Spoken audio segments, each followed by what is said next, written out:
importante, la verdad. La palabra lengua de señas, la oración lengua de señas, es la forma correcta de decirle, porque es un idioma. El lenguaje es cuando algo está como en proceso y es como una alternativa de comunicación. Pero la lengua de señas es oficial.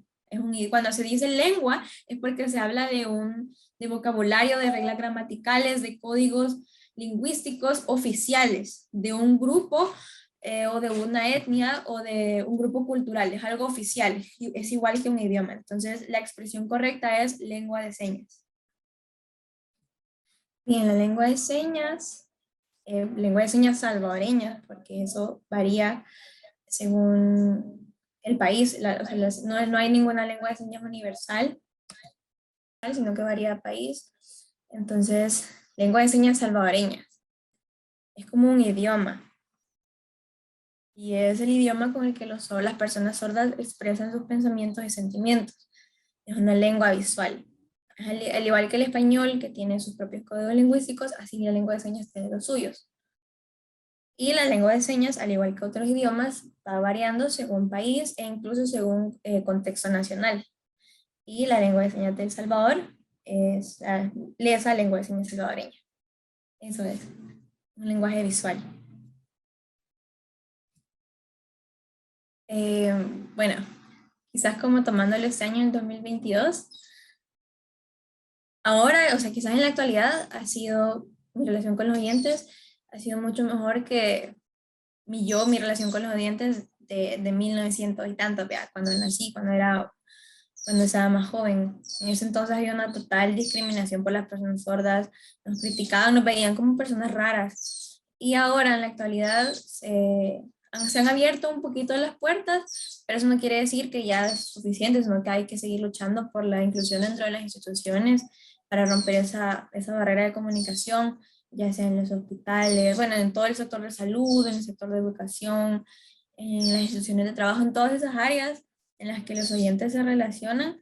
Todavía quiero seguir rompiendo esa barrera para las personas sordas, para que tengan ese acceso y tengan una información y comunicación de calidad, porque los sordos también tienen derecho de saber, tienen el derecho a la información, a comunicarse y a entender. Por lo tanto, o sea, sí, pienso que ahora hay una mejor relación entre las personas oyentes con las personas sordas, pero falta aún más, hay que trabajar aún más. Por ejemplo, en los noticieros está todavía hay ciertos noticieros que no tienen el cuadrito del intérprete. Entonces, por ejemplo, en los hogares donde tanto los padres como los hijos, como los abuelos, todas las personas dentro de esa casa son sordas, ¿cómo se van a enterar de los sucesos nacionales importantes? Es algo bien frustrante, la verdad. Los oyentes que ven, escuchan las noticias, rápidamente se informan y tienen ese acceso directo a la información, pero los sordos no lo tienen. Por eso es que también es necesario incluir a los intérpretes para que puedan comunicarse y puedan recibir esa información en su propia lengua. Eso es lo más importante. Así que sí, mi relación es mejor y sí han habido muchos obstáculos. Por ejemplo, ahora ir a los hospitales para mí todavía es bastante difícil. O sea, es bien complicado tener que estar escribiendo lo que yo siento con el doctor y que él me responde escribiendo e incluso agregarle que los doctores no tienen muy buena letra, ¿verdad? O por ejemplo en los bancos, o que a veces cuando son trámites como complicados, un poquito con procesos más largos, no me aceptan porque no llevo intérprete, tengo que llevar un intérprete, entonces es algo bien complicado. O por ejemplo, cuando quiero hacer algún trámite de un contrato, solo por ser sordo tengo que llevar la cantidad doble de testigos que una persona oyente, algo que es bastante injusto, la verdad. Entonces, por ejemplo, imagínense, yo que soy una persona sorda, estudiada, que sé leer y escribir, a una persona sorda, analfabeta, que no sabe leer y escribir, ¿cómo va a ir a un sector de salud o educación si no sabe comunicarse ni por escrito? Algo complicado. Sí, cuando yo vi que mi hija nació oyente fue como un poco de trampa, la verdad. Yo tenía dudas si era oyente o era sorda, porque eh, en mi casa teníamos un perrito en ese entonces. Y en la tienda, cuando yo vivía con mi mamá, como saben, en la tienda llegan como los vendedores a dar como a proveer a la tienda. Entonces yo me acordaba que yo veía a mi bebé ya recién nacida en la cuna, todavía no la habíamos llevado a examinar para saber si era sorda o oyente, porque estaba bien pequeña, estaba recién nacida. Y yo me acuerdo que cuando mi mamá iba a la tienda y abría la puerta por los proveedores para que entraran, me acordaba que el perro se ponía a ladrar bien fuerte porque entraba gente que no conocía la casa. Y me iba corriendo al cuarto de mi hija a verla, pero yo la veía bien dormida, bien acostada y no se pone a llorar. Y se me hacía extraño porque yo veía al perro ladrar, o sea, se notaba que estaba ladrando fuerte, era la perspectiva que me daba. Y, y mi abuela, perdón, mi mamá se acercaba a mi bebé y como veía que la bebé no despertaba, me decía, ay, no, también nació sorda. Y yo me ponía como, ¿y qué tiene que haya nacido sorda? Pues no hay problema para mí. Entonces yo tenía como esa pequeña posibilidad de que tal vez había nacido sorda. Cuando, bueno, después de un tiempo que ya mi esposo llegó a la casa, este, yo le dije, mira, yo creo que tal vez la niña es sorda. Y él me respondió, sí, es sorda, ¿y qué? Pues, o sea, ¿cuál es el problema? Vean. Y me acuerdo que con las llaves también se las poníamos enfrente, se las movíamos enfrente para que hacerle bulla y no se despertaba. Le poníamos música en el teléfono, hacía la par de la oreja y no se despertaba. Entonces nosotros decíamos, no, esta niña es sorda, fijo, ¿verdad? Después pasó el tiempo, mediante fue creciendo y cabal, o sea, fue claro ver que era oyente, no tenía nada que ver, fue bien extraño. Y ha sido bien diferente porque yo tengo una segunda hija que ella tenía un oído bien delicado, cualquier cosita y se despertaba, así se despertaba a llorar, o sea, respirábamos cerca de ella y ella se levantaba. Entonces es bien extraño, pero al verla que era oyente yo lo acepté, no tuve ninguna complicación y para mí el hecho que naciera oyente fue hablarle en señas, fue comunicarme en señas con ella. Para mí no fue buscar la ayuda de mi mamá porque mi mamá también era oyente y yo no porque era sorda, no, era mi hija y yo me iba a hacer cargo. Y de hecho mi esposo era oyente en ese entonces él se encargaba de enseñarle a hablar y yo enseñarle a hablar en señas. Entonces, el problema es que en la sociedad muchas veces le dicen a los padres sordos que como tienen hijos oyentes, tienen que llevárselo donde los padres de ellos, donde los abuelos de ellos, porque como son sordos no se pueden hacer cargo. Pero claro que no, no es así. El padre sordo tiene que hacerse cargo de su hijo oyente y enseñarle lengua de señas porque ese va a ser su canal de comunicación con su hijo. Hay muchos sordos que me conocen, que me han preguntado cómo es que mi hija habla tanto en señas y yo le digo que es porque yo le enseñé a poder comunicarse y estar en sintonía con mi mundo también. Y todos dicen, pues, ya qué lástima, yo dejé que mi hija, mis hijos los criaran mis papás y así. Y porque ven como que las personas sordas piensan que al enseñarle lengua de señas a un bebé se va a retrasar en su aprendizaje, pero claro que no, es todo lo contrario. Bueno, pues en mi día a día yo me levanto y me arreglo para ir a una escuela donde yo trabajo. Es una escuela completamente de oyentes, yo soy la única maestra sorda en esa escuela.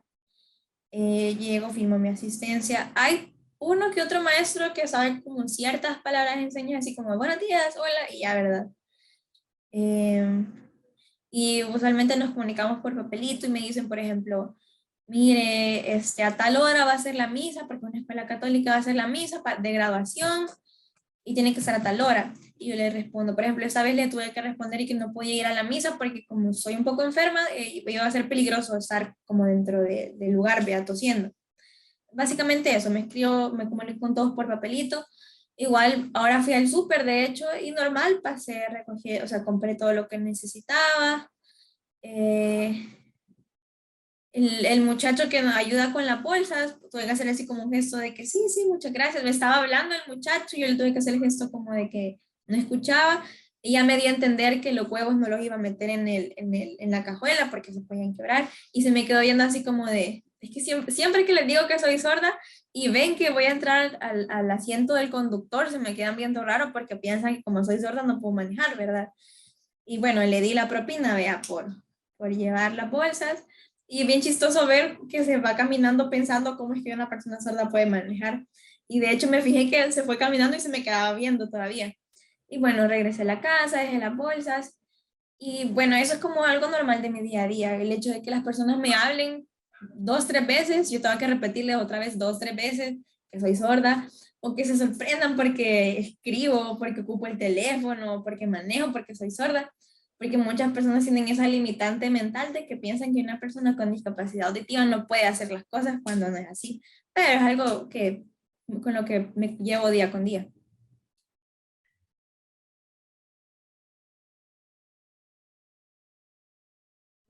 Sí, la verdad es que sí. Hay muchos prejuicios sobre que los sordos, ay, no van a poder trabajar o hay que evaluarlos extra. Porque, por ejemplo, hay sordos que tienen la habilidad y la capacidad de hacer las cosas. El problema es que hay varios sordos que no saben leer y escribir, por ese mismo problema el acceso a la educación, ¿verdad? Pero son muy habilidosos. Hay sordos que saben bastante de albañilería, son panaderos, que pueden, son expertos en confección y costura, cosas como habilidades prácticas, pero en el área educativa tienen ese desfase por la falta de acceso a la educación, ¿verdad? Las personas sordas que recién contratan deberían darles ese como acceso como a la práctica, como esas 2 semanas de práctica para que se adapten al trabajo, pero usualmente las personas oyentes piensan que no es necesario y ni siquiera les dan la oportunidad, pero es por lo mismo, porque hay varias personas sordas que no tienen acceso a la educación. Sabían que en el país solo hay 5 personas, perdón, 5 escuelas para personas sordas en todo el país. Son 14 departamentos y solo hay 5 escuelas. Y no crean que son escuelas de super calidad. Entonces hay muchos niños y niñas sordos que crecen en sus hogares solo cocinando, solo haciendo limpieza, solo aprendiendo labores prácticas, pero sin aprender a escribir, sin aprender a leer, sin poder desarrollarse. La verdad es que en mi opinión, por ejemplo, en mi escuela donde yo trabajo, todos son oyentes, todos, todos, todos. Y dentro de esa escuela de oyentes hay un aula multigrado. Esa es un aula que quiere decir que hay estudiantes de diferentes grados y ellos son sordos. Entonces, el hecho, y de hecho la escuela se supone que está bajo de un programa de inclusión en tiempo completo. Es un programa del Ministerio de Educación, se supone. Y honestamente, dentro de mi escuela es mentira. Ese título de que está bajo de un programa de inclusión es mentira. Cuando llega el Ministerio de Educación, los directores y los maestros dicen, ay, sí tenemos una maestra sorda y tenemos un par de alumnos sordos y ya. Pero saben, en la formación todos los días, cuando la directora se pone a hablar y a dar el discurso de la mañana y cantamos el himno nacional, los sordos estamos ahí parados, no sabemos qué está diciendo la directora, no sabemos qué es el anuncio de la semana, y más con lo de las mascarillas, ni siquiera podemos leerle los labios.